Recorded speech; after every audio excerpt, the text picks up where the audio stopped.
Hey guys, Retro Tiger here back with another video. Well, yes, I'm coming out of semi-retirement to make another video.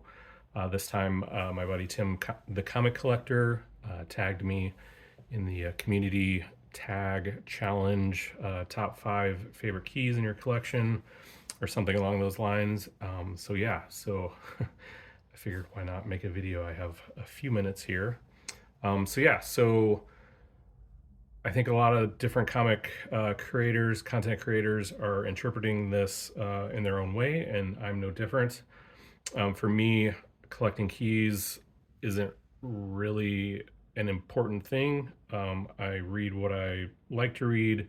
I will hunt down, certain things here and there, but um, if it happens to be a key, so be it.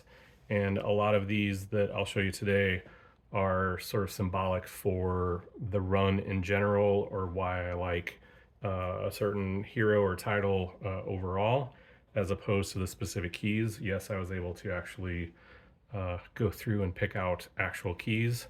But just know that these are, as as I talk about them a little bit, that these are more indicative of the uh, title as a whole, or who was drawing it at the time, or things like that, rather than just keys for keys' sake, I guess.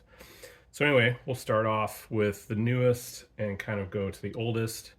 Now you're looking at this first one, Superman 75, even though it's the 30th anniversary edition, and you're saying to yourself, well, that one's pretty old.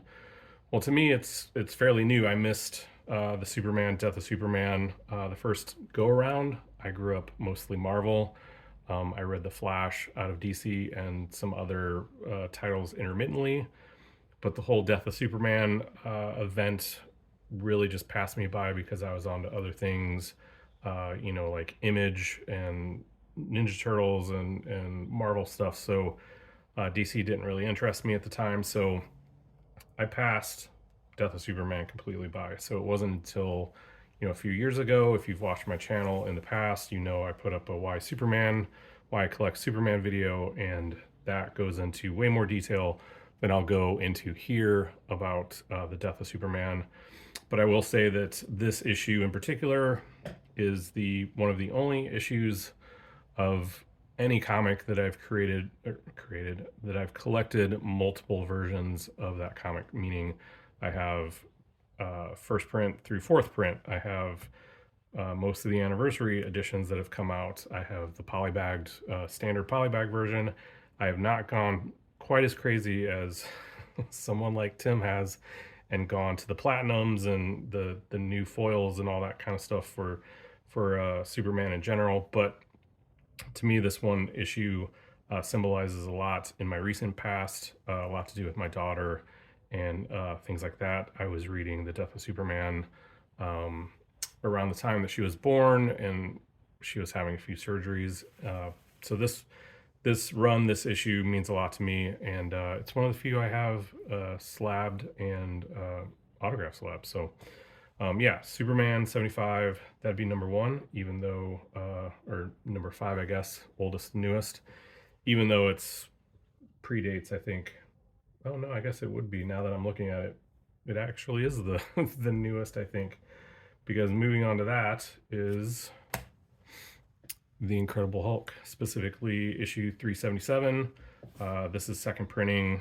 I don't know why I missed the first printing, other than I wasn't going to the comic shop regularly at that point. So maybe second printing was on the shelf when I got it. So I got into the Hulk during this run, right as he's transforming into Professor Hulk, and I loved it. I wasn't a huge fan of the standard sort of dumb Green Hulk, and I had never read the Gray Hulk. So the marriage of the two together, smart Green Hulk, who was essentially, Professor Hulk, really interested me at the time. So of my Hulk run, I think I have a video on that as well. I have essentially the first, couple years of this run, and yeah, this was absolutely fantastic. It really hit the sweet spot for me in terms of the Hulk. And off and on over the years since this run, I've had a passing interest in the Hulk. I've dipped into it here and there depending on who was drawing it mainly. And yeah, so Hulk 377 I think is an important key for me because again, it hit at a time when the character actually piqued my interest. So yeah, so that's number 2. Number 3, which is going to explain a lot coming down the line. New Mutants, number 100. This is the first appearance of the full X-Force, which would then go off onto X-Force number 1. So this hit at a point in my life coming out where I wouldn't say dreams of becoming a comic artist, but it was when Liefeld came onto the scene and was a younger guy and was doing things kind of his own way, his own unique style, that made me feel like someone like myself, if I applied myself, could actually make it in comic books. So, it's the first time where the name wasn't bigger. It wasn't a Kirby, it wasn't a Simonson, which I'll get into in a minute. It wasn't uh, a Ramita or anybody like that. It was Liefeld. He was the new guy on the block, breaking into comics for the first time. And I'll be honest, I loved his style. I still love, I would say, his early style. His new style, I've kind of cooled on, or his evolution of style over the years, I have cooled on.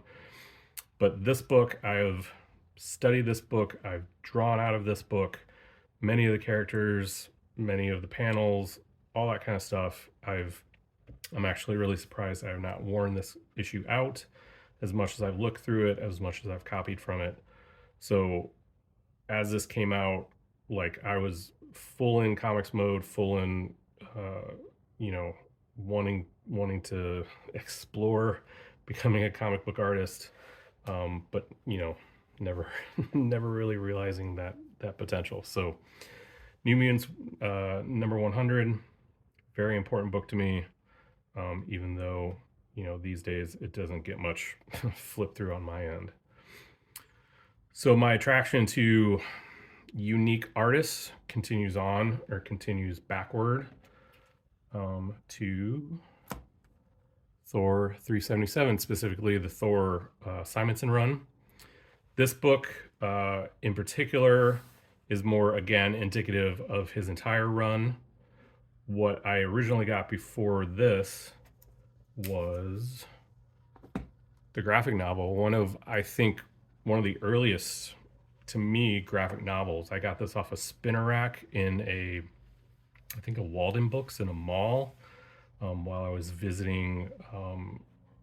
My high school had like a short-term exchange between another high school in a different state. They were visiting us. We went to a local mall, and I was looking in the bookstore, and this was on a spinner rack, and I gobbled it up, and I think I used most of the money, most of the allowance that my parents had given me for this trip on this book. This book has, rarely left my side in terms of influence, in terms of like other comics that have come and gone. This book, I think, out of any of the books that I've shown today, means more to me than almost my whole collection, because this is really what cemented my love for Walt Simonson, for Better Ray Bill, for Thor, and it set sort of the gold standard with me in terms of my love for Thor and who Thor was. So while 337 is the key that sets it all off, this graphic novel is really the the key, I guess you'd say.